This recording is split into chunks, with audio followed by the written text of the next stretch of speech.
Pero el Tecnos empezó realmente como un proyecto estudiantil. Nosotros veíamos la necesidad de poder proyectar a la sociedad, digamos, eh, un pensamiento a través del vehículo del teatro, ¿no? Y las primeras obras de teatro se montaron en el Teatro de la Escuela de Artes de Oficio, que es ahora el aula magna, parece, ¿no? Se llama así. Ya.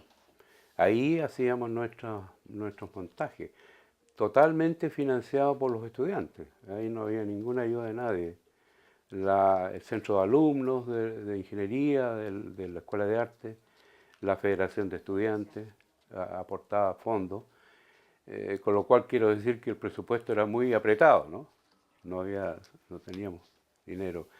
Pero logramos hacer montajes importantes, ¿no? Para ser hecho por estudiantes. Yo me acuerdo de una obra que montamos que se llamaba El Cuento de Verano, de Alejandro Casona. Y necesitábamos muebles de la época para hacer la decoración de la escena, ¿no?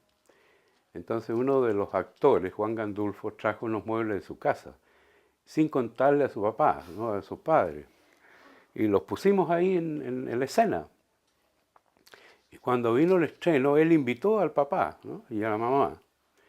Y yo me acuerdo haber visto al papá que miraba los muebles con mucha atención. Eran los muebles de él, ¿no? Que habíamos llevado. Pero de esa forma, con muy escasos recursos, empezó el Tecnos. Hasta que logramos que la universidad técnica reconociera el Tecnos como un organismo oficial dentro de la universidad y nos dio financiamiento para contratar a un director, que fue el primer director fue Raúl Rivera, que ustedes lo conocen, que entiendo que ahora está en Puerto Montt, Raúl. Ya. Y de ahí hacia adelante el Tecnos fue montando obras de gran magnitud, ¿no? En forma muy profesional. Vinieron otros directores también, invitados, sí. Y como digo, los detalles están todos acá en estas memorias.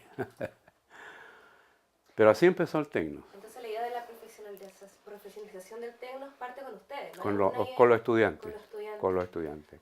Hay una carta que recuerdo que enviamos con Juan Gandulfo al rector, en donde solicitamos que el Tecnos sea reconocido como un organismo oficial de la universidad. La carta está aquí, en este libro. Y la rectoría acogió nuestra solicitud. Y esto fue antes del rector Kirber, o sea, esto fue en la época Horacio Aravena, exactamente. Pero ellos supieron captar la inquietud de los estudiantes en esa época y nos dieron ese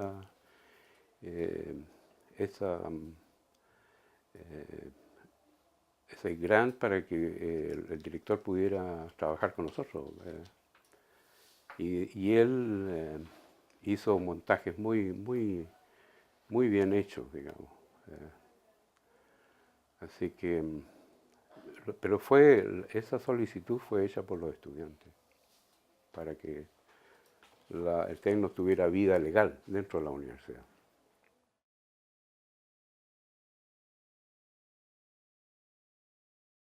El teatro popular tuvo en esos años el desarrollo más grande que ha habido en la historia del teatro acá en Chile, el teatro popular.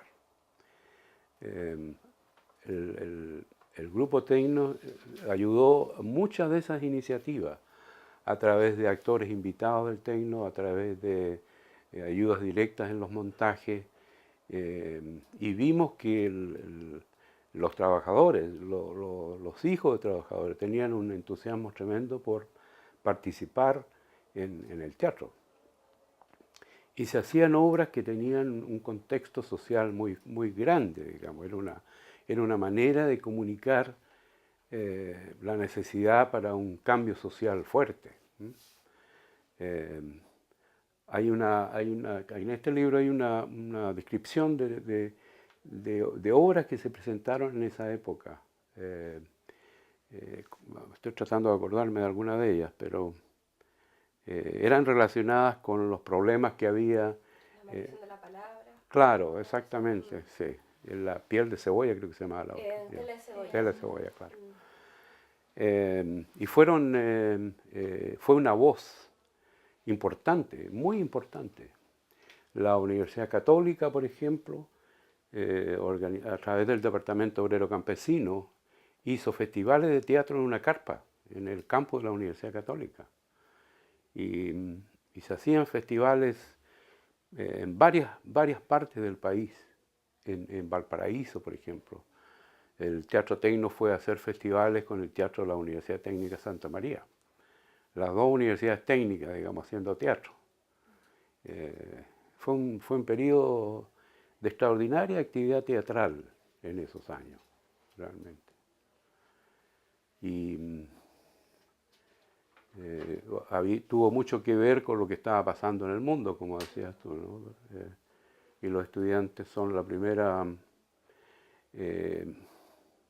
antorcha que surge en esos tiempos, ¿no?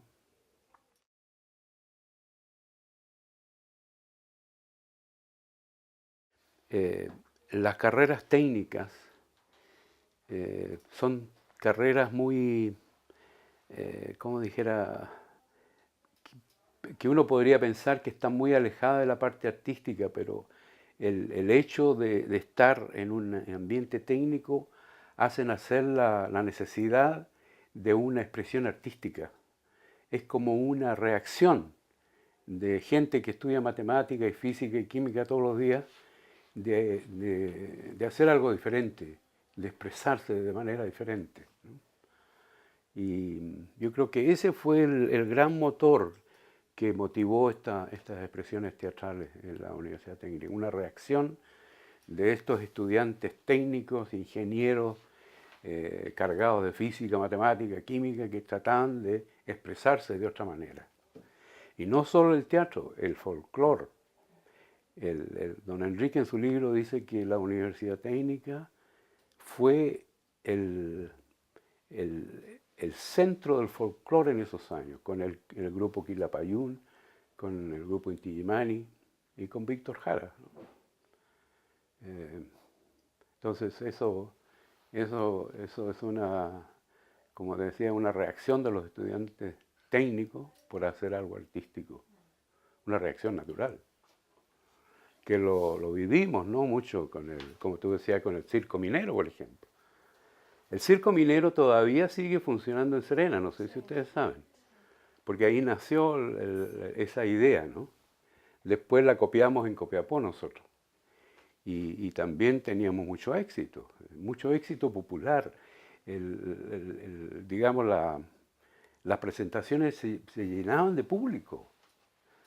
Y estudiantes mineros, digamos, tratando de hacer un circo, era lo más extraño del mundo, pero mucha gente iba a nuestro circo. Y ustedes tienen fotografías de esa época que les he mandado cuando éramos jóvenes y locos.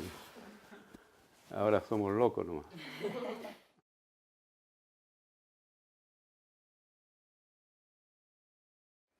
Yo creo que eso, ahí hubo una generación, yo diría, de estudiantes, una generación muy especial de estudiantes, entre los que tuve la satisfacción, la alegría de participar, ¿no? La universidad, cuando nosotros estudiamos ingeniería, no solo en las escuelas de minas, en las escuelas industriales, pero también en la Escuela de Ingenieros Industriales aquí en Santiago, la universidad no era sino un conjunto de escuelas profesionalizantes, no era una universidad que reflejara algo. Faltaba el alma de la universidad, faltaba una dirección. Por ejemplo, los programas de estudio eran terribles, ¿no? Nosotros teníamos la Escuela de Ingenieros creo que 16 ramos, una cosa así, de asignaturas que no tenían nada que ver con ingeniería en algunos casos, ¿no? Y había gente que había estudiado en el extranjero y veía la tremenda diferencia, ¿no? Entonces había una necesidad de cambio, de hacer algo. La participación de la universidad en el escenario de Chile, digamos, en cuanto a las necesidades de investigación, de tecnología, aporte de tecnología, era nada. La universidad estaba metida dentro de una cápsula de vidrio, ¿no? No hacía nada para afuera.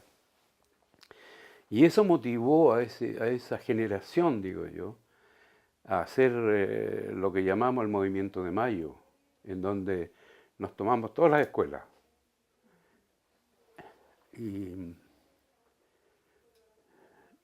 de ahí empezó el movimiento de reforma que culminó con la elección de Enrique Kirchner. Y la gran fuerza que hizo posible esa elección fueron los estudiantes, sin lugar a dudas. Los funcionarios también, los administrativos también. Y dentro de los profesores hubo un cambio, yo diría una madurez para apreciar lo que estaba sucediendo, ¿no? Y Enrique Kirchner logró captar todo ese entusiasmo. Y fue el candidato lógico, digamos, para que tomara las riendas de esa nueva universidad.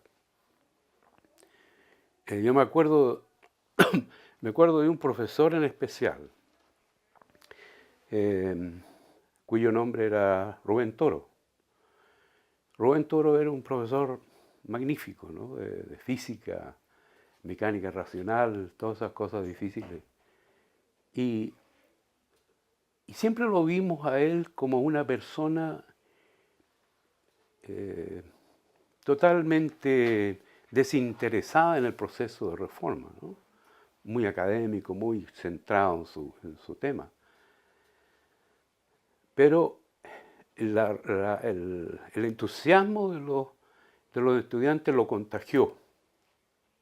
O sea, él ni siquiera era, digamos, de izquierda, ¿no? Pero cuando, por ejemplo, me acuerdo, vino la elección en que está Alejandro Yáñez de candidato, él le decía a los estudiantes: yo no puedo votar por Alejandro porque no comparto su idea, pero ustedes todos deberían votar por él. Fue una metamorfosis increíble. Y eso pasó en varios profesores, ¿no? En varios profesores pasó esa transformación, esa motivación. Pero lo digo, el motor que movió eso fueron los estudiantes en esa época. Y eso permitió elegir a Kirchner. Claro, fue un proceso en permanente construcción. Sí, Entonces, porque, sí. claro, los estudiantes sí estaban como convencidos desde el primer momento, pero a lo mejor los académicos, uno lo que sabe más o menos es que hubo resistencia un poco de ellos y de a poco entonces se fueron convenciendo de que la reforma, Claro. de que Kirchner era el más indicado para Claro. liderar ese Claro, proceso. claro. Yo me acuerdo cuando vino la elección, porque uno de los grandes cambios de la reforma fue que los directivos fueran elegidos democráticamente. No a dedo, como se sucedía antes, ¿no? Democráticamente. Y Kirchner fue el primer rector elegido por votación. O sea, nadie podía decir: a este señor lo pusieron ahí. No, él fue elegido por una gran mayoría en forma democrática. Y cuando vino la elección de secretario general, en donde yo era el candidato, uno de los candidatos, el otro era otro profesor que objetó la primera vuelta de secretario general. Y esto era el año 70. Y yo estoy hablando que la elección pudo haber sido, no me acuerdo bien, pero fue antes de la elección presidencial. Entonces, puede haber sido, la elección fue en septiembre, y esto puede haber sido, no sé, en julio, agosto, por ahí, ¿no? Entonces decidimos postergar la segunda vuelta hasta que fuera la elección presidencial, porque pensamos que no podíamos estar con argumentos entre nosotros mientras había una elección muchísimo más importante ahí en el tapete, ¿no? Y triunfó Allende, por supuesto, y después de eso hicimos la elección, y yo salí elegido con una mayoría muy grande, pero, como tú decías, había una parte muy grande de los profesores que no votaron por mí en esa época. Pero una gran mayoría de los estudiantes lo hizo, una gran mayoría de los administrativos, y había una forma de combinar con unos porcentajes la parte estudiantil, la parte administrativa y la parte de profesores, ¿no? O sea, se ponderaban de una manera. Pero hubo necesidad de un cambio, de un crecimiento, de una maduración en el cuerpo de profesores en esa época. Pero después, cuando se hizo digamos, el estatuto de la Universidad Técnica, ya había una gran mayoría de profesores que apoyaban todo el proceso, sin duda.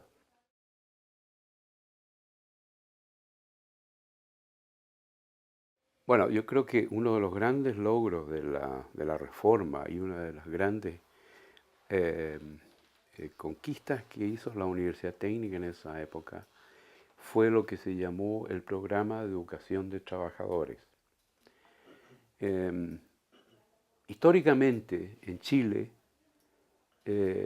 los trabajadores e hijos de trabajadores tenían muy pocas posibilidades de ingresar a una enseñanza superior. Por muchas razones, a pesar de que en esa época los estudios universitarios eran gratis, no era como ahora que es un negocio, ¿no? En esa época era gratis, pero a pesar de eso, muchos trabajadores no habían alcanzado a terminar su enseñanza secundaria. Habían terminado primaria, pero no habían podido terminar la enseñanza secundaria, y eso les impedía tener acceso a la universidad.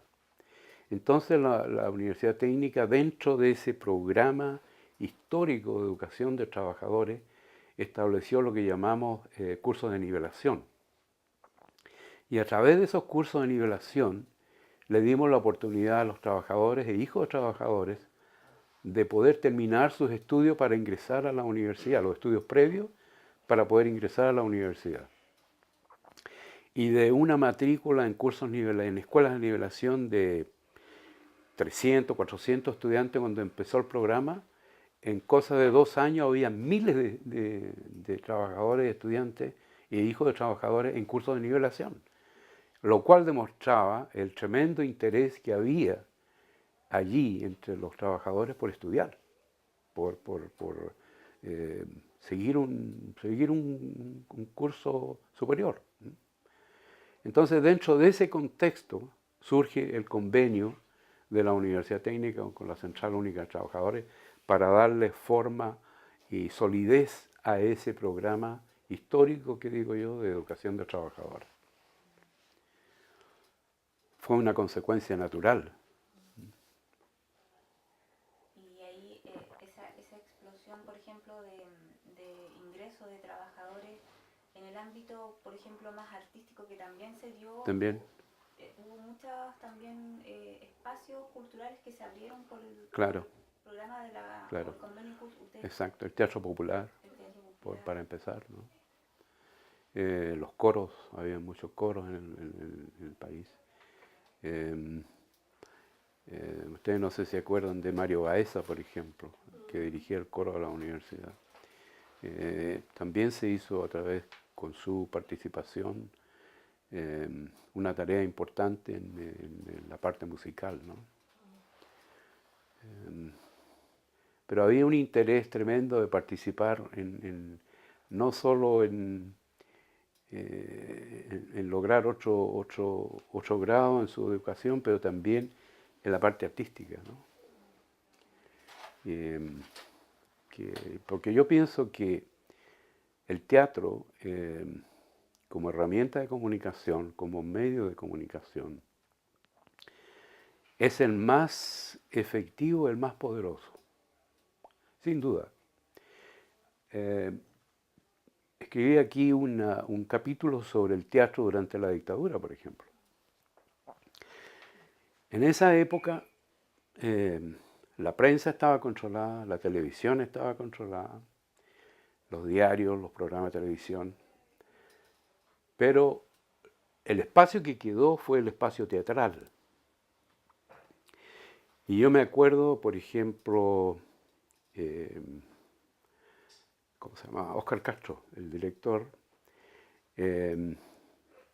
presentó una obra que duró creo 2 días y la cerraron. Y a él lo tomaron prisionero, a la madre la tomaron prisionero, a un cuñado lo tomaron prisionero. La madre y el cuñado siguen siendo detenidos desaparecidos. Y él con su hermana tuvieron que, después de estar detenidos mucho tiempo, salir al extranjero, a París, a Francia. Y en Francia, Óscar Castro montó, yo creo, la obra del exilio más popular, más impactante. Se llamaba el refugiado, ¿cómo se llamaba la obra? Peñalosa, no era Peñalosa, pero una obra que hizo impacto en Europa. O sea, a pesar de tener el dolor, él de haber perdido a su madre, qué sé yo, siguió trabajando. Pero en esa época el teatro fue el único bastión en Chile que se rebeló contra las injusticias, ¿no? Hubieron muchas obras de teatro. Tres Marías y una Rosa, por ejemplo, que hizo una gira por varias partes.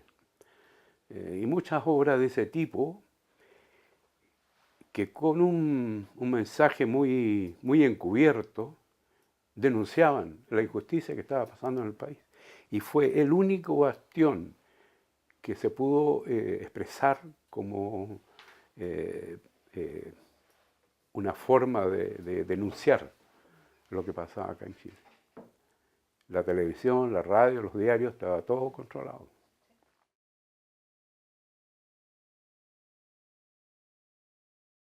Yo me acuerdo las funciones que hacíamos en el Teatro de la Escuela de Arte, en el auditorio ahora que se llama, se llenaba de estudiantes. Se llenaba de estudiantes. Y ahí no habían gente de izquierda, de derecha, eran todos un solo apoyo, digamos, completo, y una sola participación. Era impresionante, ese teatro se llenaba.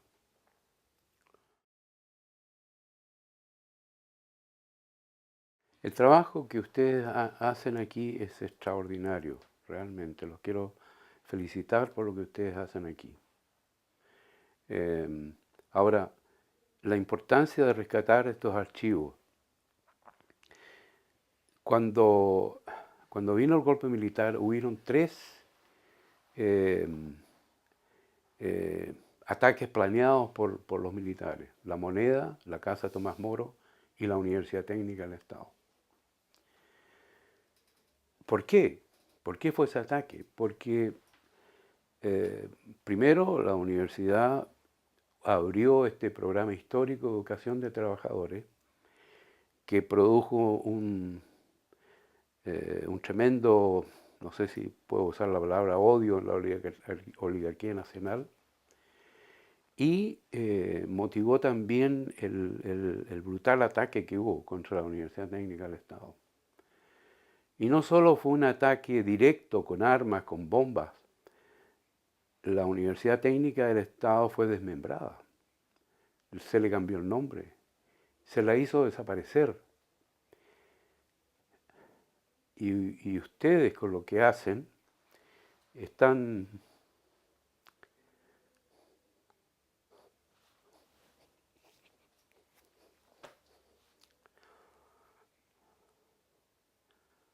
recuperando todo eso.